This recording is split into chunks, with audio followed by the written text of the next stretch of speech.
on VIPboxing.tv, where Luke Funchal Madeira is waiting for us, and Sean Mashadod looking almost James Bond-like tonight. This is 8 3-minute rounds of boxing in the welterweight division. Introducing to you firstly, fighting out of the blue corner, wearing the black shorts trimmed with white. At the weight scale, 10 stone, 1 pound, he hails from Lithuania, presenting Edvinas Puplauskas. And opposing him, boxing out of the red corner, wearing the black coloured shorts trimmed with gold and claret. At the weight scale, 10 stone, 3 pounds, 5 ounces. He has a perfect, unblemished record this evening, reading thus far 9 contests, 9 wins. 2 of those wins coming by way of knockout. Presenting the undefeated sensation here from his home city of Liverpool, Ryan the Mulcahy.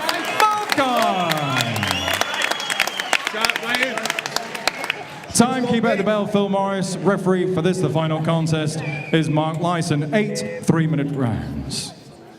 Okay, boys, both know the rules. I want you to obey my commands. Tell you to break cleanly. Defend yourselves at all times, boys. Good luck to you both.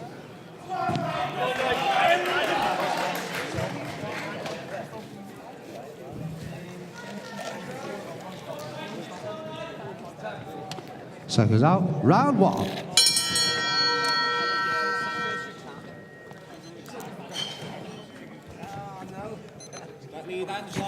Here we are, top of the bill, Ryan Mulcahy against Edvinas Puplauskas. Big punch in Edvinas Puplauskas as well. You know, Ryan was due to be defending his Central Area title tonight. You know, ins and outs of that with the Bilal Raymond situation. What he can't afford to do here is switch off. This guy will take advantage if he does. Yeah, it's crucial for Mulcahy to get the win tonight, and it's a dangerous little fight for him, and people might not appreciate that watching tonight, but he's got to be bang on it and get the job done.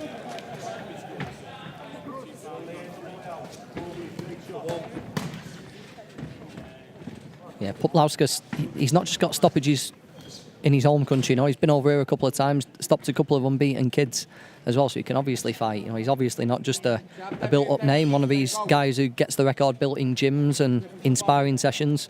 He's a legitimate puncher. You know, big underdog here, but he does carry that essence of danger, doesn't he? Yeah, and it's Mulcahy's job just to make sure he doesn't land anything significant during the fight. And Tom Farrell was saying earlier, he's disappointed that he's not defending his title in there tonight, but like we said before, he's got to get the job done so next time out he can defend his title.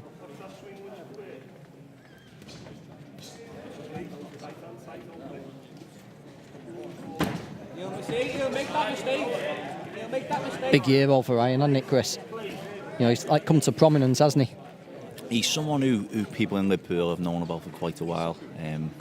Very good amateur. Very brave as well. I remember he was like, go back to like when he was about 18, 19, he'd go on the ABAs and had no senior experience, and he fought like the Scottish ABA champion Sean Dick, he fought Sam Maxwell, Robbie Davis, and he picked his experience up the hard way. And he won't want to stay around at the same level for very long as a professional. He'll want titles, and he'll open his mouth and he'll ask for opportunities. Said the Central Area title against Bilal Rahman would have been a good indication of where he is and probably what his ambitions can be for the next 12 months. But I certainly think him and his team should be looking at the English title this year. As I said, he's someone who I think his ceiling can be pretty high. He's just got to go about it the right way, keep learning, and it's fights like this where he'll do that. Yeah, nice, like reverse 1-2 there from Mulcahy.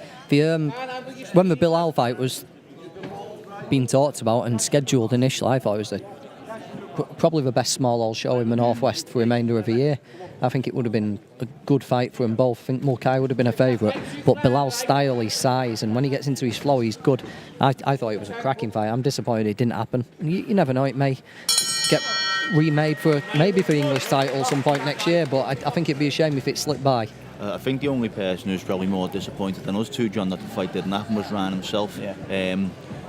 I know he didn't take the news well, but that's just part and process of the learning stage now, part and parcel of the learning process, sorry. He's got to deal with these setbacks. He's not going to get every fight he wants. He's not going to get every title fight he wants. Every fight isn't going to be a big fight in front of a big crowd. That's a Liverpool Manchester derby. Some nights he's going to have to make do with fights like this, but he can put this down to just experience, learn tonight, and the Bilal fight will definitely be there for him another day. Yeah, and it's credit to Ryan. It shows his ambition, doesn't it, that he wants to be in these tough fights every single time that he's out, and he doesn't want to stay at this level anymore. He wants to keep improving, keep fighting good fighters, and improving as a fighter. Seconds out. Round 2.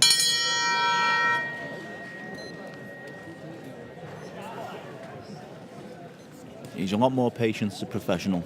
Like I said, he must be getting a good education at the No Limits gym, because when you used to watch him as an amateur, he was in fights tonight every single time that you went to watch him. I've seen him have absolutely amazing battles with the likes of Tom Simpson, his fight with Anthony Jevons. I think that was in the CYP Championships around 2010, 2011. That's one of arguably the best fights I've ever seen, amateur or pro. And that was what you got from Ryan every single time as an amateur. You knew what you were getting from him. And I remember speaking to Steve Wood when Steve Wood first signed him, and I told him he's going to have an exciting fighter. He's going to put bums on seats. He's going to sell a lot of tickets.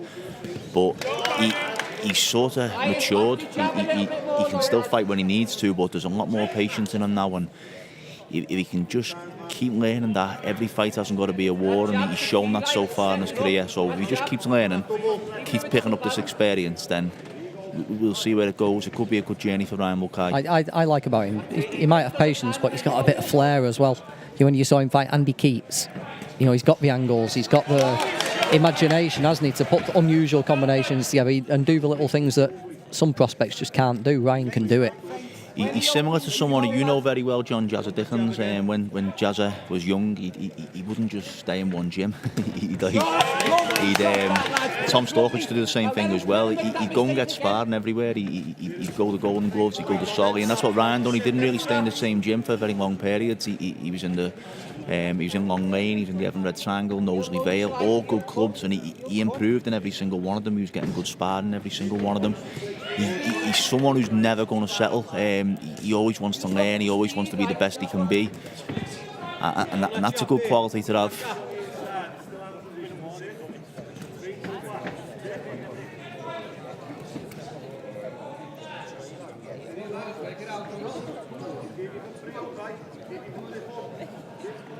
He should have, if he wants to be the best he can be, Chris, you've got a book of ancient Indian proverbs that you can just read every day. I carry it everywhere with me. Forward by Duncan Goodhue.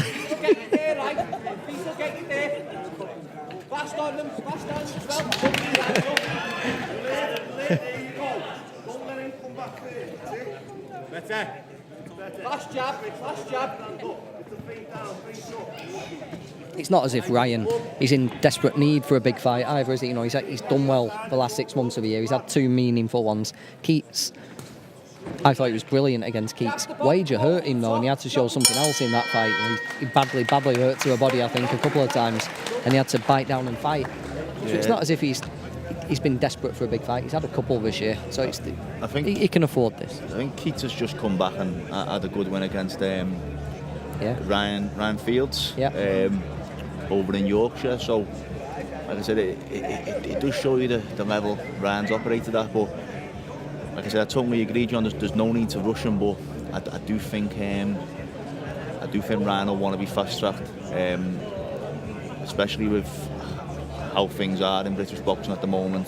There's a lot of opportunities, there's a lot of TV dates on a lot of networks, and Ryan will certainly want to be a part of that. So if the opportunity comes for a big fight, or a fight that might give him a little bit more exposure, I do think it'd certainly definitely be all over. And it shows his ambition, doesn't it? He's not happy to have fights like this. Round 3. He wants every fight to be a progression and against a tougher opponent, so he can test himself. Show your skills, lad. Show your skills. Just looking down the list, we've got big show next week up in Newcastle. Josh Lever against Glenn Foot. How about putting Ryan in with the guy, the loser of that? I think Frank's got plans for Leather. I think you can see the way things are going with Terry, Jack, the British title. I think he's going to try and position Leather for a shot at the British. But Glenn Foot would be a good opponent. You know, Foot beat Adam Little recently, so there's your marker. Be a good little opponent that for Mulcahy. And it's a new style to try and cope with as well. Obviously, Foot's very marauding and comes forward. He's very fit. I think Ryan's immediate focus is definitely going to be the Bilal fight. I do think there's a little bit of bad blood there. Ryan didn't really take the news that the fight wasn't happening. He didn't take it well. He was desperate for that fight. He was hugely disappointed that it couldn't be made, and I think that's something that he just needs to get out the way. I think that fight may happen early 2018, but after that, John, like I said, there's a huge list of names who you could put Ryan in with to obviously test his credentials and maybe see how far he can go. Glenn Foot's certainly one of them. Just landed a really good right hand there and set it up really well. Yeah, and Bilal's out next week, isn't he, on the Africa versus UK bill? So be perfect timing, really. Both get these fights out of the way and then set them up early in 2018. Just noticed a couple of interested observers just tuned in to watch. The Viking Lloyd Campbell and also Danny Wright.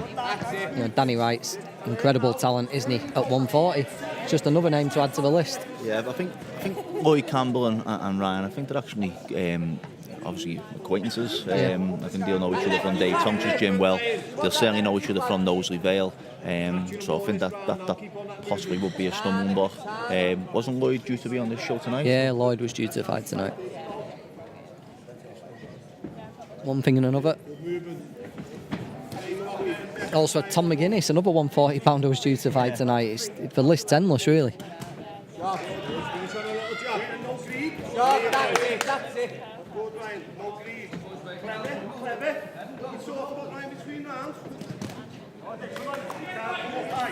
That's it, lovely lad. Have you enjoyed commentating, Chris?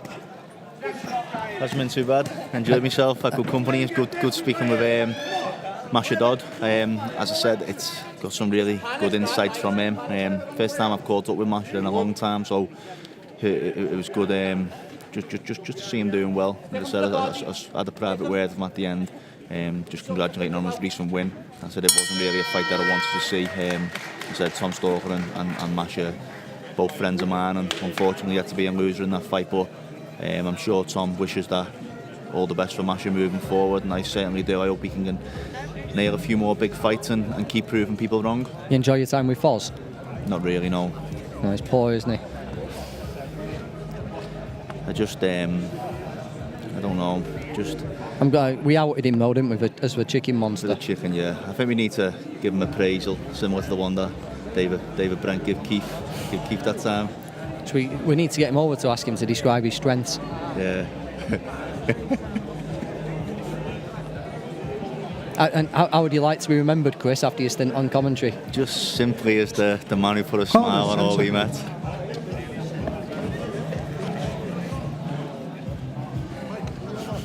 I do think we need to put forward some sort of idea. I don't know, maybe to Box Nation or BT, a boxing journalist Big Brother house. That's what I think we need to do moving forward. I think it'd be TV gold. I know a few candidates who could go in. Yeah, we've got the cast list already decided. Very clever lad.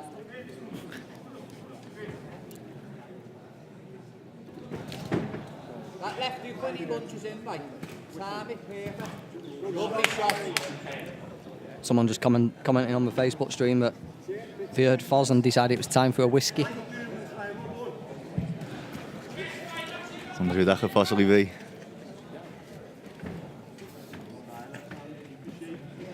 His piss will be boiling watching this tonight. I'm pretty sure we can get reception, you know, where he lives out, which is out in the sticks.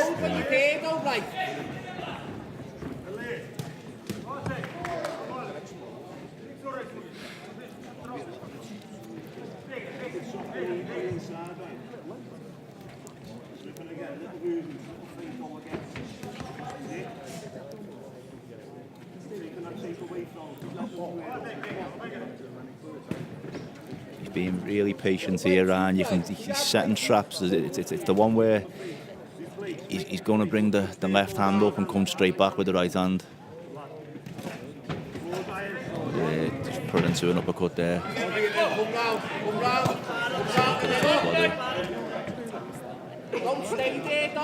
A really good right hand to the body. When Ryan was in the amateurs, what was his stoppage ratio? It was always, like I said, watching the amateurs when the head guards were on, stoppages were a rarity. The best performance I've seen Ryan do, like I said, he fought Sam Maxwell and he fought Robbie Davis and he didn't get enough credit in either fight. He was giving away a lot of experience in both fights. But he fought Sean Dick, who was the Scottish ABA champion, on I'm sure it was the Golden Gloves Club show. He fought him in the Devonshire, where Steve hosts the Jolly Welton show. And he was just absolutely sensational that night. Honestly, he was relentless. Picked every single shot well. Hurt his opponent several times. And he got a stoppage in the last round. And he was always someone who like I said, I know he flirted in and out of the ABAs. He flirted with the England squad, the GB squad. But I think if you were to obviously ask him for his assessment of his amateur career, he would probably say that he underachieved, because he certainly had the talent, he certainly had the power. I think Ryan will be the first to admit that he could have done a bit more. But as a fighter who excited him, he was always someone who was the person I wanted to watch on the show. If you seen Ryan Mulcahy's name on a programme or on one of the sheets you get when you walk in, you knew you were getting a good fight. He's got what I like, he just edges out of distance. It's just a little bounce. He's just a couple of inches at a time, but as soon as his feet land, he's got that right hand. He walks people onto stuff. It's difficult to do. Not many people can actually pull it off.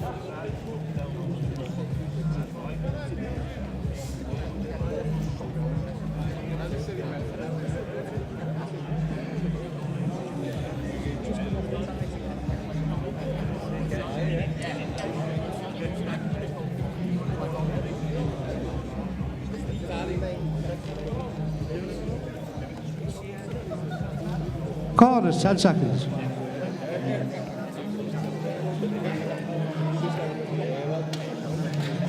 Seconds out. Round 5. Yo, round 5. Just past the halfway point now. Final fight of the night. Ryan Mulcahy, Edvinas, Puplauskas. I've not got Edvinas Puplauskas. He's record to hand like Foz. Not as fast on box rec. But a dangerous puncher. And he's more than willing. He's trying to counter punch with Ryan, isn't he? He's not scared of letting his hands go. He's doing that thing where when Ryan's letting his hands go, his instant before where Ryan had him on the ropes, he's always thrown back when Ryan attacks. So like any dominance that Ryan gets in the bout, it's quickly taken away from him. Like I said, he's thrown when Ryan throws and making him think.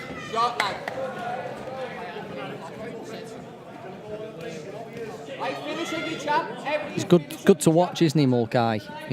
He's feints, his dips, little steps, little angles.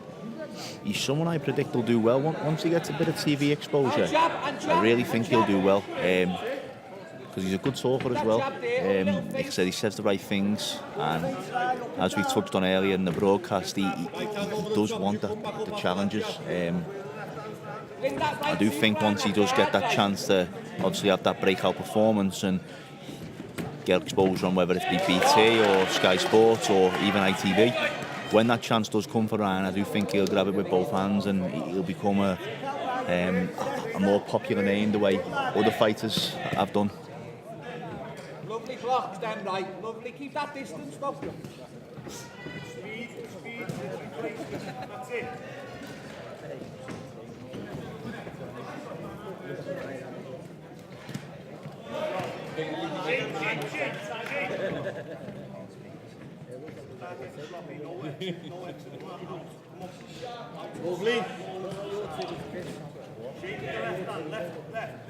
Looking at a more general thing, Ryan's going about his business here. What we're looking forward to most towards the end of the year now.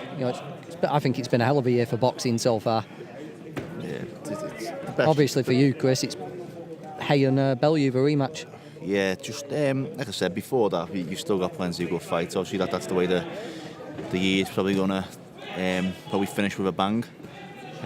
Once that rematch takes place, I've been speaking with Tony on an almost daily basis, and he's looking forward to it. I've been speaking with Dave Caldwell. They believe they got the beating of him again.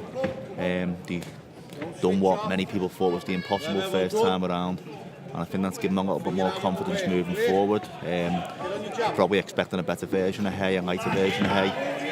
So they're getting the game plan together as we speak. So, but before that, like you said, John, what a fantastic year. Just fight after fight, it just seems to be keep happening. Talking early in the night with Steve Wood, we were talking about the great fights that just keep happening, and it looks like it's going to continue into next year as well. But boxing needed it. Like I said, it's a sport that it's not like football where, you know, when everyone's playing or who's playing who or the later stages of the tournament, you're going to get these great games. Boxing fans don't know what to expect from one month to the next, so for good fights to keep happening, then just hope this tradition can continue, because we are really being spoilt at the moment. And what I would like to see, I would like to see the British title scene pick up more. You know, we're getting big fights on the world stage, but I'd like to see, like Catterall Nurse, look at the interest that generated. Yeah. I'd like to see more fights at Britich title level. Yeah, the British title's become sort of a stepping stone. Yeah, I won't say dirty, not even that. Dirty word, but like I said, it's sort of looked down upon. They've been replaced by these intercontinental, international titles, because guys know they can get a ranking they probably don't deserve. That's not justified. So I've said before, you shouldn't be able to fight for one of these WBC international titles or alphabet titles until you've fought for a domestic title. It just destroys the object. I think you need to prove yourself domestically before you certainly show you that you're a contender on the world stage. Yeah, fully agree. You looking forward to New York in December, John? I know you're up there for the Lomachenko-Rigondo fight. Yeah, Lomachenko-Rigondo. Got a couple of outings planned again in New York, Chris. A couple of meetings with people. Look forward to it. Do you think it'll be as good as our trip last year? When we broke bread with Todd DeBuff in a private suite at the Garden. Yeah, it's what we do, isn't it? It's what we do. Get about. Yeah, I'm planning. This time I think we're going out for a steak with Breland and Barkley. I'm going to get in touch with a guy from Ring 10 as well. See if he can sort some bits and pieces out. Marlon Starling. Sounds good. But we shall see. Everyone's out there as well. It's like a congregation going from Great Britain for that fight. It seems to have made more impact over here than it has in America, I think. I believe our Boxing Day breakfast winner is going out with you as well. Yeah, Boxing Day breakfast winner David Lee retained his title of the Boxing Day breakfast champion. David Lee's coming out. Next time you see him, ask him if he got the grass stains out of his pants. And don't say it in front of his wife. Yeah.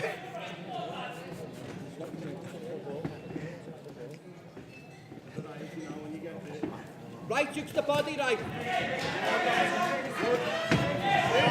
That right hooks the body, right.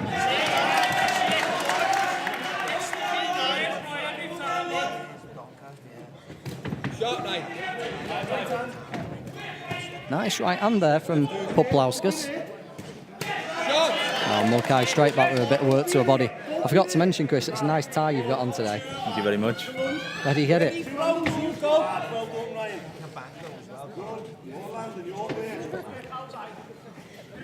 Back on that jab now. No, is it from Nobby? 2 for the tenner. Yes, please. 4 of. Touch right hand.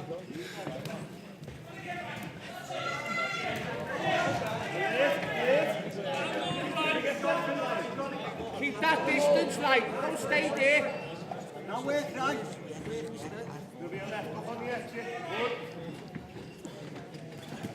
Dip and throw, dip and throw. Dip.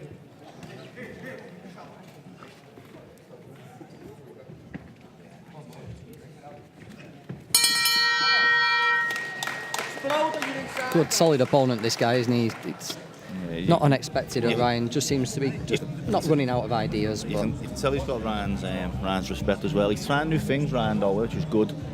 He's tried things in the early stages that perhaps they did work, but maybe didn't have the desired effect that he wanted. I know he's moving his upper body a little bit more now, trying to get inside a little bit quicker, but I think he's doing okay. As I said, he's getting vital rounds against the very tricky game opponents. Just like I said, if he can just take as much from this fight as possible, listen to his corner, listen to what they're telling him, and he's doing okay. He's just sent a little smile over this way, so I think he feels okay.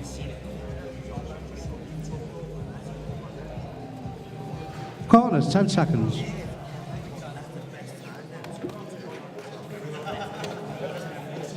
Seconds out. Round 7.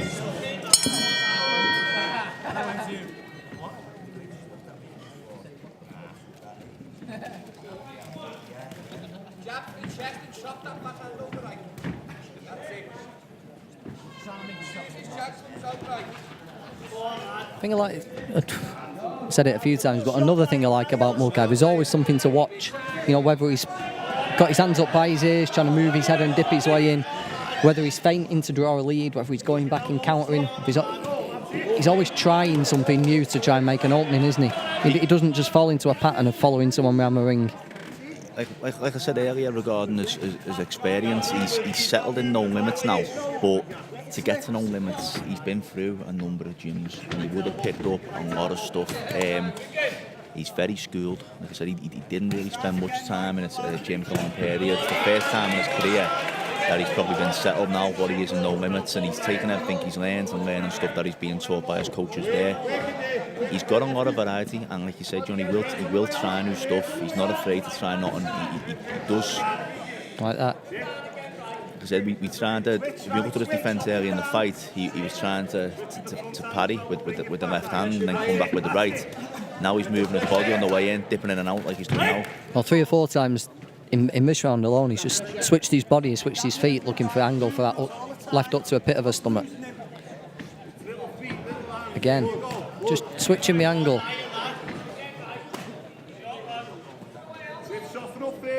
Speed on the inside, like, don't stay there.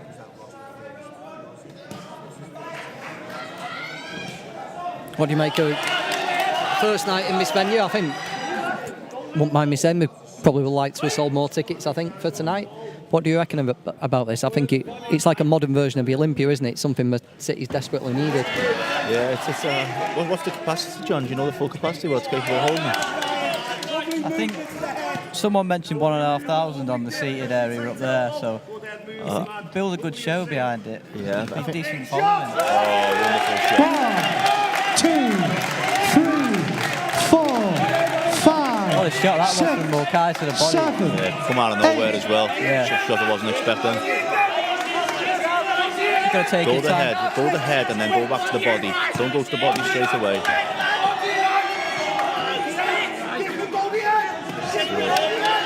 He needs to go the head first.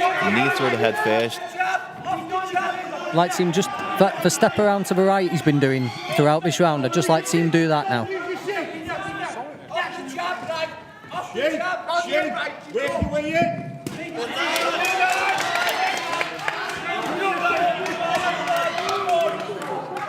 Don't get greedy, He can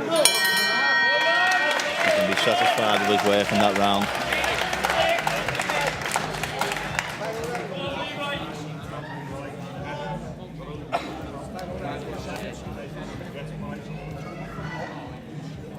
Borrowed this pen last week before I go to give it you back. Is that mine? 4 pieces.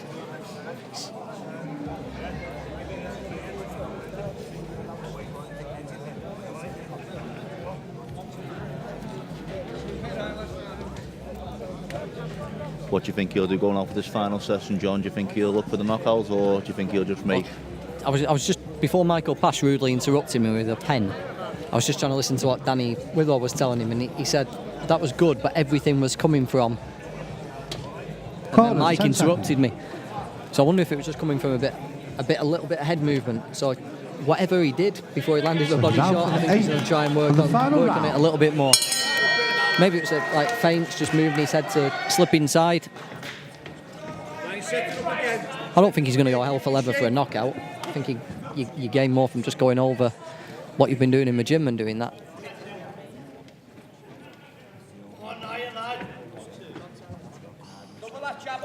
He just needs to see the fight out now. healthy lead, a lot of experience against a tricky opponent.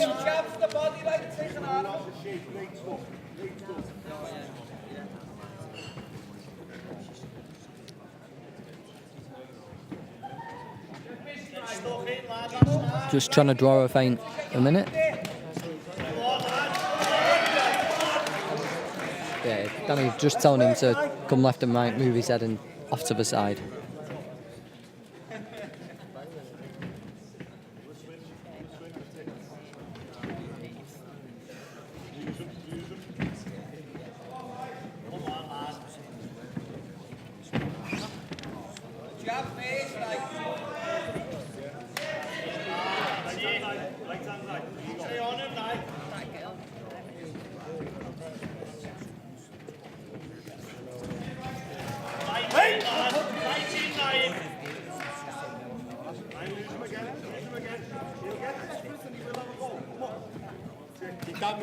Mason Cartwright's watching.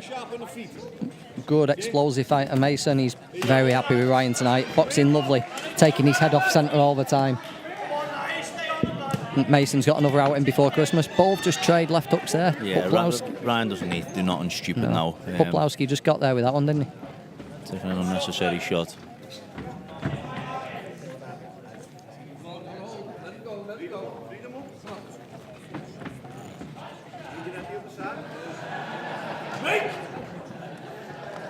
Final minute now in the bag fist for Mulcahy, but corner's still calling for him to do little bits and pieces. We don't want him to just take his foot off the gas just yet.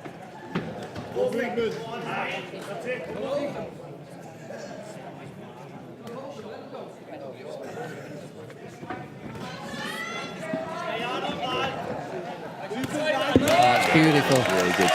Really good shot. These last couple of rounds, he's picked some great shots, he has. Yeah, nice bit of head movement, upper body movement, just explode with that right hand.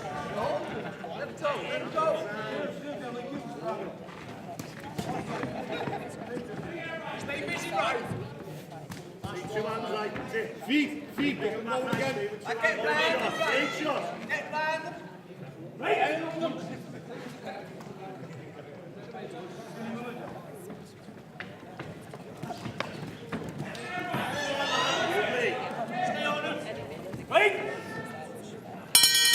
There we go. Be well happy with that Ryan Mulcahy, won't he?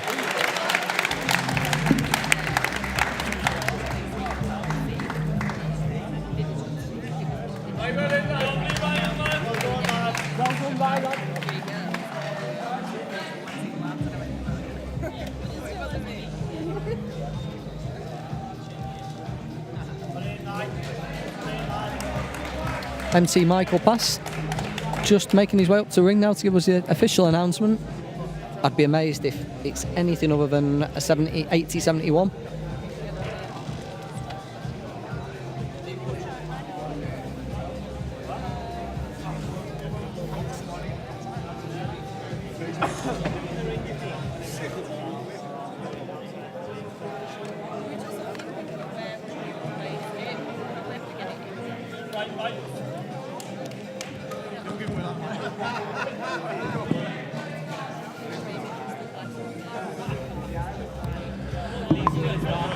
Ladies and gentlemen, after 8 rounds of boxing, referee Mark Lyson has scored this particular contest 80 points to 72 points for your winner. Now undefeated in 10 professional contests, the Monk Ryan Mulcahy. 80-72 Ryan Mulcahy. Referee Mark Lyson must have given Puplauskas a share of one of the rounds because there was a 10-8 Ladies in and there. gentlemen, that concludes our boxing this evening from and that's the end of the action for tonight. Hope you've enjoyed it. We've had a wide range of guests on the commentary. Arena. Thank you for your attendance. We've got to give you a rundown of the results. So we've got Ryan Watson beat Christian Late. Sean Cairns made his professional debut and beat Anwar Al-Fadi. Jay Farrell got a nice first round stoppage of Jamie Ambler. Callum Pearson extended his record to 3-1, but beat Naheem Chowdhury.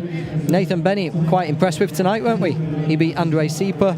Steve Brogan, Ibra Riaz. Brogan back in the winning column after 2 draws and a defeat. Jack Armfield, Adam Jones, probably a fight of the night tonight. Adam Jones came to give it a go. Colin Day, Chris Adaway. I was expecting something from that, but Day made an immediate impression. Adaway went into his shell. Mark Jeffers loaded up as usual. Some big, heavy salvos, as Ronald McIntosh would call it, against Christian Hoskins Gomez, and he was disappointed actually. Mark, with a 6-round performance, took the shine off it, he felt. And then Ryan Mulcahy, some nice movement there, some nice angles, some nice little bits of feints and whatnot, and getting the decision over Edvinas Puplauskas. Don't forget, tune in VIP TV next week for Africa versus the UK, where we got 4 WBC International Silver titles on the line. A team from Africa coming over to face a team basically out of Greater Manchester, plus Craig Cunningham. We'll be live from 7 o'clock. Hope you've enjoyed it.